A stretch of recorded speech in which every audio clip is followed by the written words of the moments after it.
Hey guys, this is a Dark Wolf here, and this story, and just for you all to know, I'm new to this, so if you guys have any, what suggestions, what you want me to play in the next part, please tell me.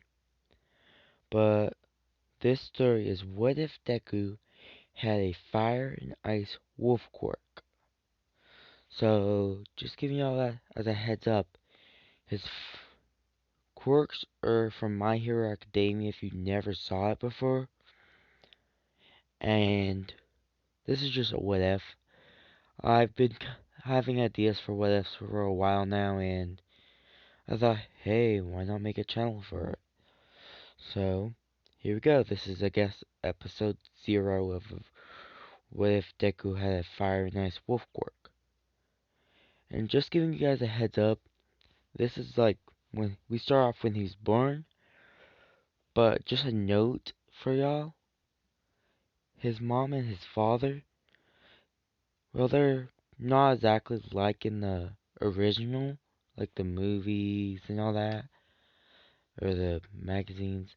They're not really. His father doesn't leave, but the mother isn't as nice to Izuku either. So this is basically like different. So basically when Izuku was born, he had like this. He had like a tail and ears when he was born. When he already had like the wolf quirk was showing. Because, the wolf quirk's like a type of mutation type quirk.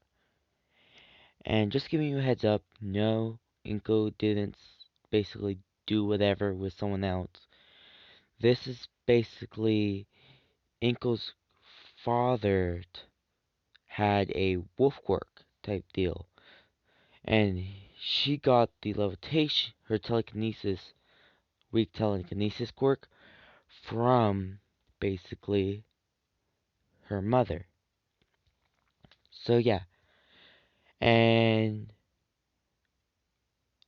basically when this started off, Izuku, let's just do a time skip about 4 years, making him 4 years old now, to when he went to the quirk doctor, the can't speak right.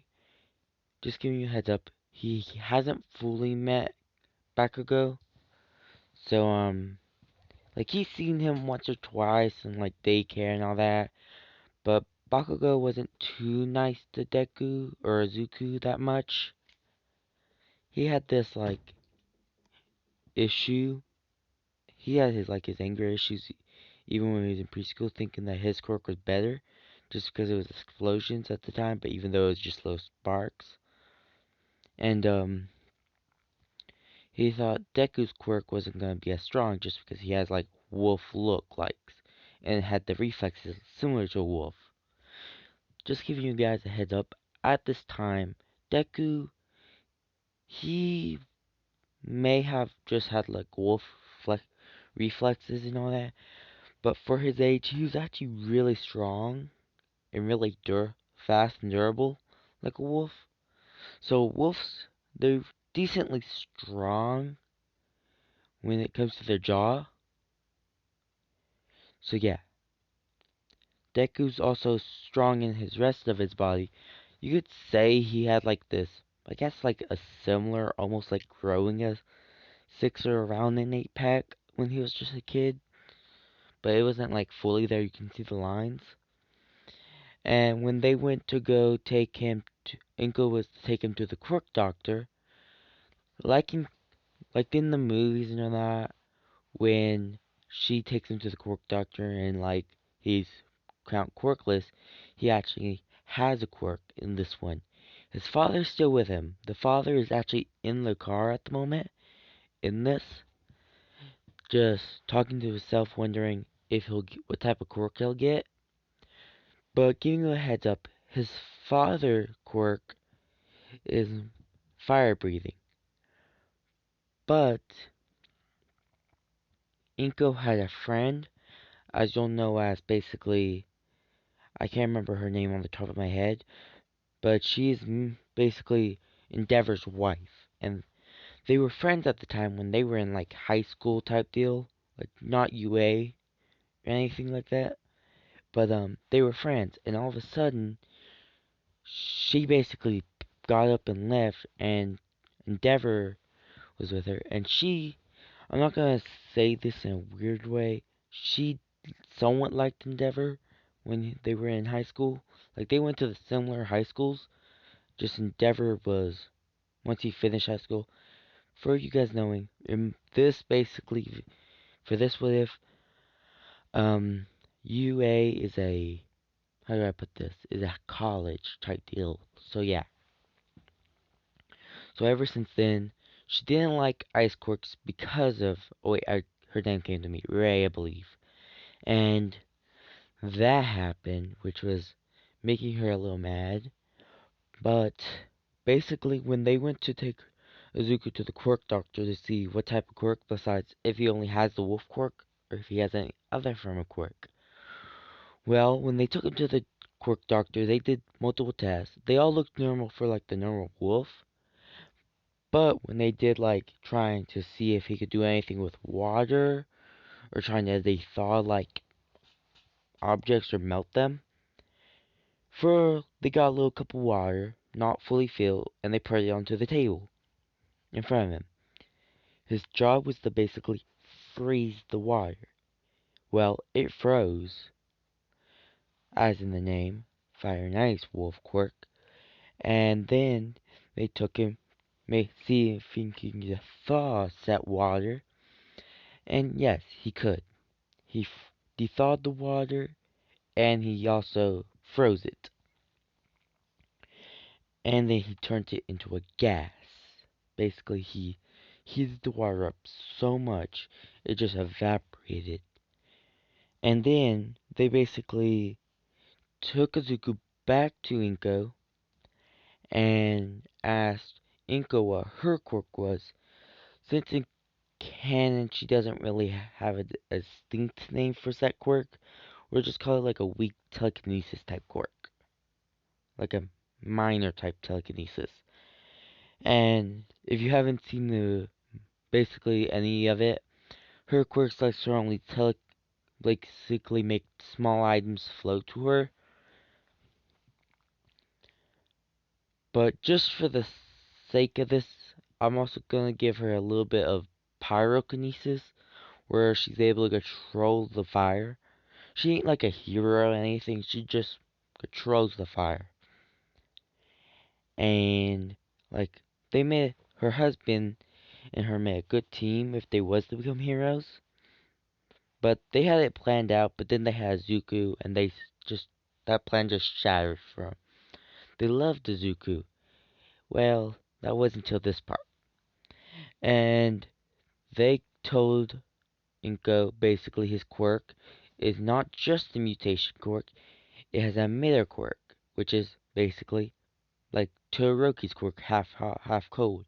Except this one was different. Instead of a half and half, he could use it out of both arms whenever he liked. Like if he wanted to use ice out of both, he could. If he wanted to use fire out of both, he could.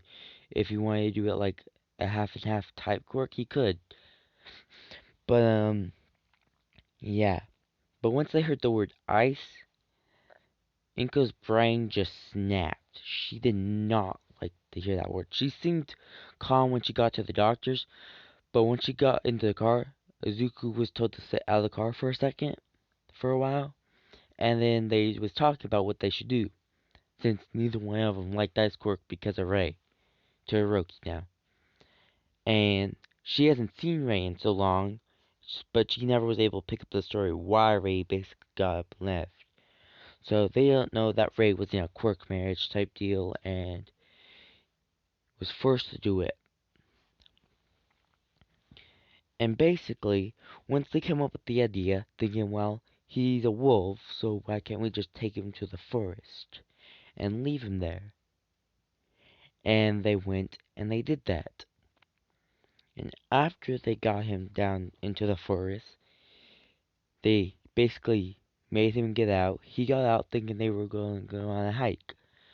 But it was getting darker, And also, just giving you guys a heads up, like, Deku's, Zuko's quirk is similar to most wolves, so he has a type of night vision, a little type of night vision.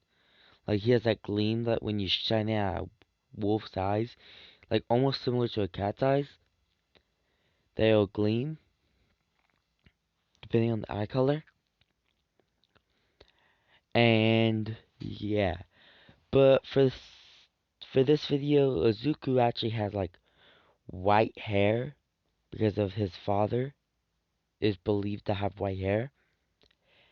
But for this one, we're actually going to give him black, which he got from his grandfather, who also had the wolf quirk. And like his eyes was like a dark, shimmery type gray.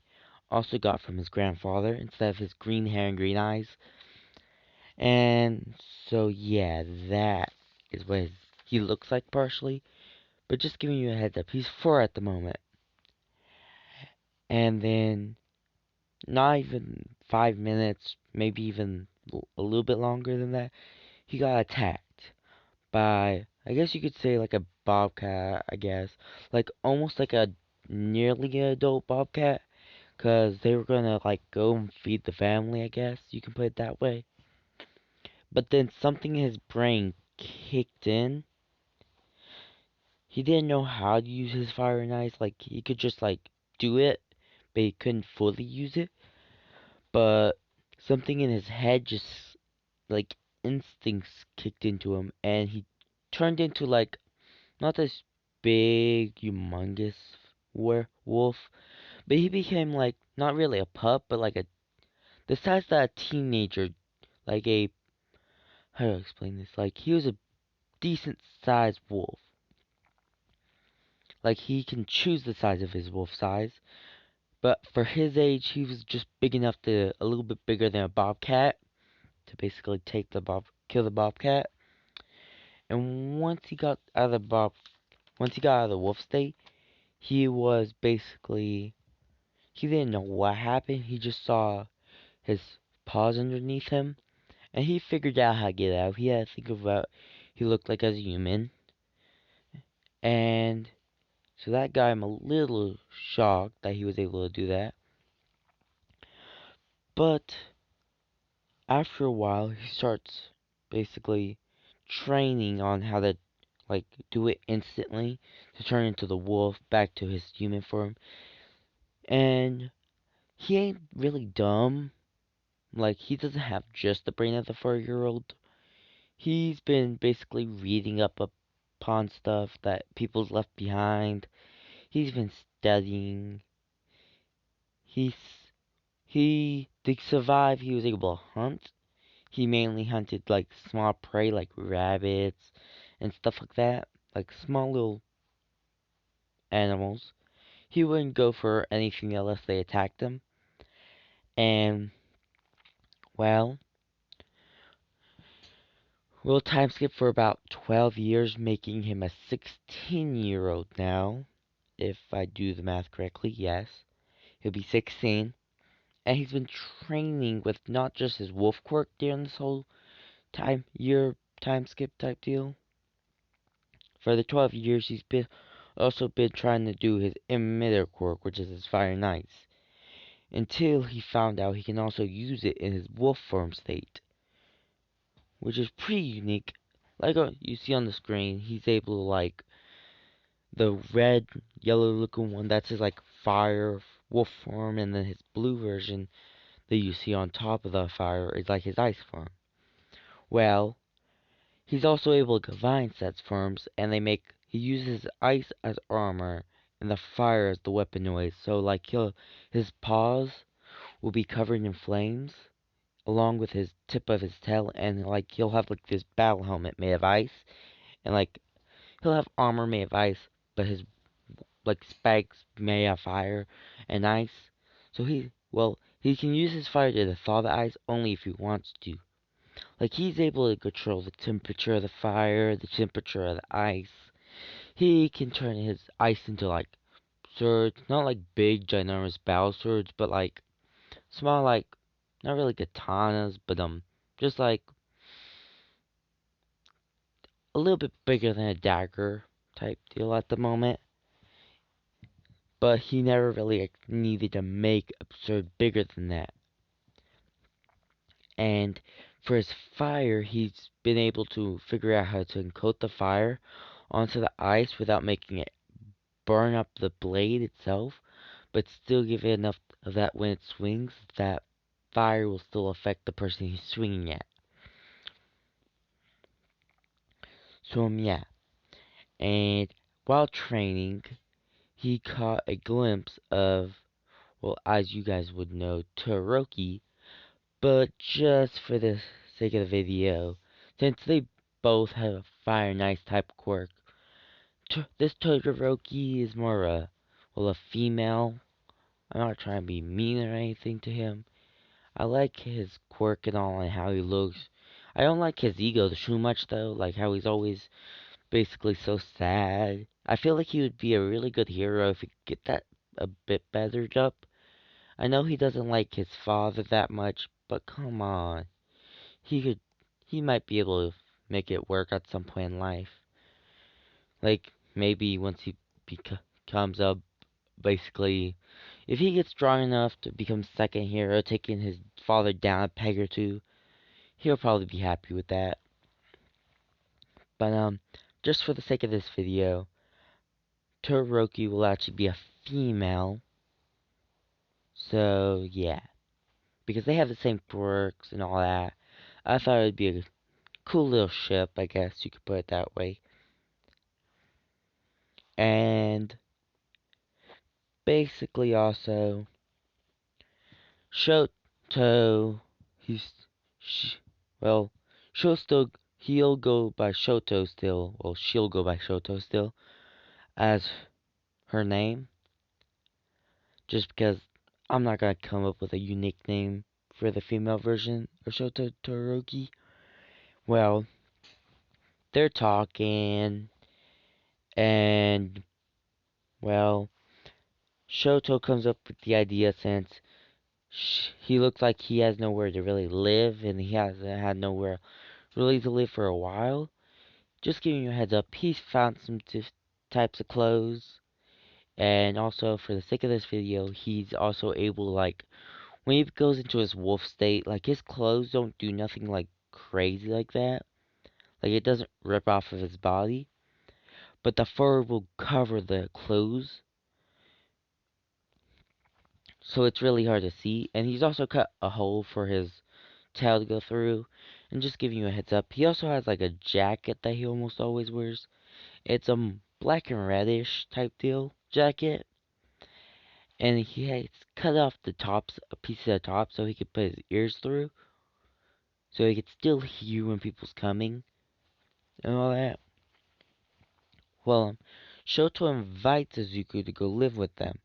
Just giving you a heads up, Izuku hasn't seen a human for a while, except like shadows of him, because he's been hiding.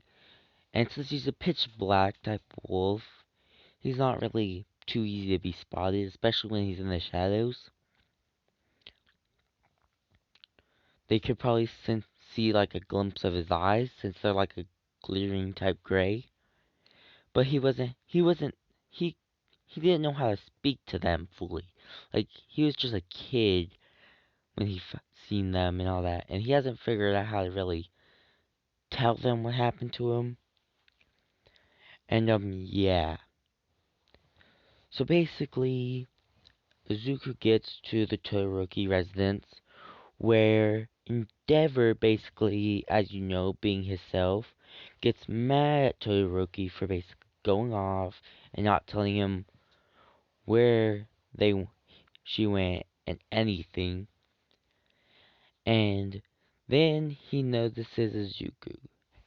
He was a bit more infuriated about her bringing a boy home, thinking that they were something, which they aren't at the moment. They're just basically a little bit friends. And so, yeah. Well, Todoroki explains what happened and all that. How she found him in the woods, training. And then that caught Endeavor's attention. He was training. But then he asked, "Where's your parents?" type deal. And all Zuko could say is he was abandoned. Because that's what happened to him basically. He knew he'd been abandoned. And he asked for how long. And he said since he was 4. And then he tells him that he was 16 now. So that's been a total of like 12 years in between that he hasn't got to see like a normal human being for a while. And then Endeavor starts asking him about his quirk. Does he just have the wolf quirk? Because that's what he looks like. He just has the wolf. And Nezuko says, "No, actually I have 2 more quirks to go along with my wolf quirk."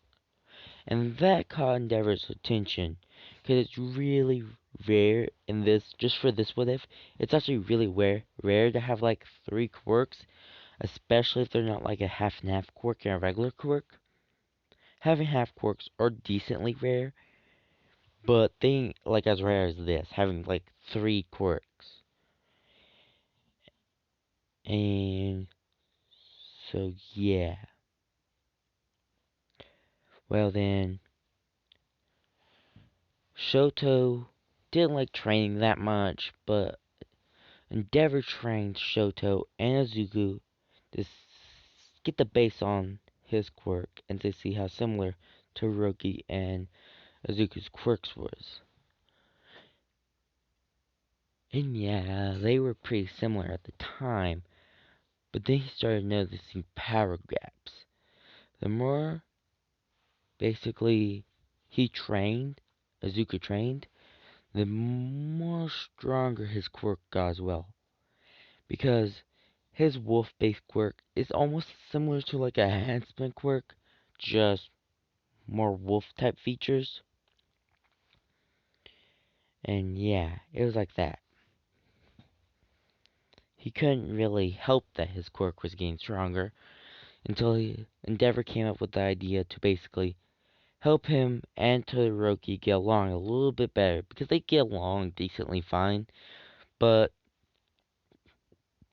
they were hanging out one day and getting ice cream and all that, messing around like normal teenagers would.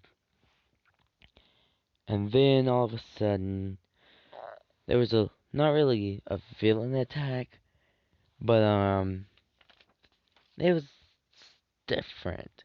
Like when the sludge villain basically attacked Izuku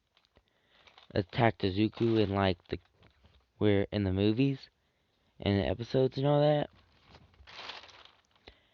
I'm sorry about the noise. My cat's just messing around, and I don't know why. And well, when the slug villain attacked, the slug villain was looking more for basically Izuku, because he's trying to find a really strong host. And when he comes in contact with Izuku, Izuku basically froze the sludge villain, and basically when, sorry I'm saying basically a lot, I don't know how to put this, and when All Might basically showed up saying, "I am here" type deal, and well, he notices that Izuku and Todoroki were standing there, but Izuku's hand was on the sludge villain, and the coldness, just giving a heads up, the sludge villain is not basically dead. He's in his own consciousness, like he can't, his body is not able to be moved. His head, like his brain still functions, but he's in his sleeping state. And so that happened, and then he asked for, how do I explain this? All Might asks to know their names, and Izuku says his name, and Shoto says, well, her name. So Shoto Todoroki and Izuku Midoriya. And then Endeavor pops up, coming to get Shoto and Izuku, noticing that All Might was there, and saying, "Hello, All Might," and getting a little infuriated when All Might talked, trying to say hi, cause as you know, All Might and Endeavor basically doesn't like All Might, and so yeah. But that also got All Might thinking: is how come Azuku is a Midoriya yet Shoto is a Todoroki, yet they have similar quirks? Until he notices Deku's ears and well Azuku's ears and tail. That caught All Might's attention just a little bit. He wasn't thinking about like gift passing it on to him or anything. He was just thinking like, so are they relatives in a way? And then he remembers seeing the Midoriyas, like Inko Midoriya and Hitachi. Her, I can't pronounce her husband's name 100%, but they really he knows some of them before, and they didn't. All Might looked weirded out when he said Zuko like, hmm. He was thinking to himself, wondering why Zuko is hanging out with a Todoroki, like a Midoriya was with a Todoroki. That's weird in his mindset. And then All Might asked, "What are you doing with the Todorokis?" And Zuko explains, saying that his parents abandoned him and he's lived in the woods for basically 12 years since he was 4. Because he had an ice quirk and a fire quirk. And his parents didn't like ice quirks because of Ray. So, yeah. But when they walked off, basically, All Might left. And just giving you a heads up, the slug villain, Azuku shrunk it down to like basically the size of a marble. Or enough. He put pressure onto the sludge villain, shrinking the sludge villain into a marble, and condensing a shell of ice. And he told them if All Might needed the shell to be broken, all they had to do was put him in a little bit of like heat, not too much heat, like almost like a air dryer type heat, and then he'll thaw and he'll expand back out. But he'll be unconscious at least for a little while. And they walking away, and yeah, they walked away, and then they was walking down the street to go get ice cream when Zuko ran into his mother. His mother, well, still didn't fully like Zuko's, but still worried about how Zuko was doing, since thinking that he would die, since she wasn't putting in the like caution that he was only 4 when they basically got rid of him. She thought she did something that would make her feel better about having someone with ice quirk out of the house, because she and her father didn't like his father didn't like ice quirks because of Ray, as I told you already. And well, yeah. So that happened basically. But they ran into her and she noticed it was Azuku, and she basically tried to hug him, but Azuku dodged because he's not happy with him and his mother. To him, doesn't have like good standards. So yeah. Well, I'm gonna end it off here for now. Bye guys.